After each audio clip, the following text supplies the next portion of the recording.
My dear students, I am going to explain the relation between length of air column in an organ pipe, that is flute, and the natural frequencies.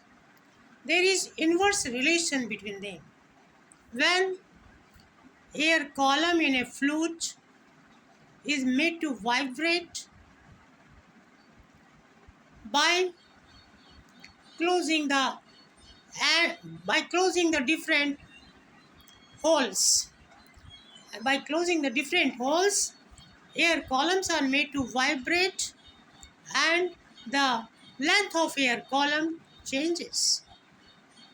So these natural frequencies, when it is produced while air columns are vibrating, then those natural frequencies in the flute is inversely proportional to the length of air column. And when it is inversely proportional, then what we find, that the product of natural frequency and length of air column is constant. And that's why we write F1 into L1 equals to F2 into L2.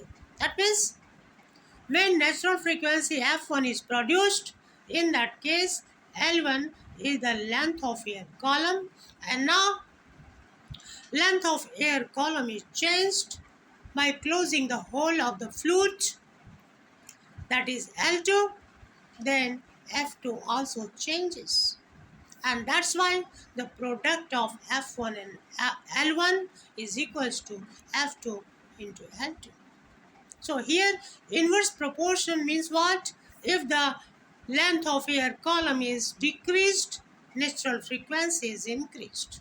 If the length of air column in the flute is decreased, then natural frequency is increased. That means one is increasing, then other is decreasing, and one is decreasing, then other is increasing. This is only called inverse relation, inverse proportion. That's why F1 into L1 equals to F2 into L2. And out of these four quantities, if three are known, fourth we can find out. Thank you. If you like, please share and subscribe.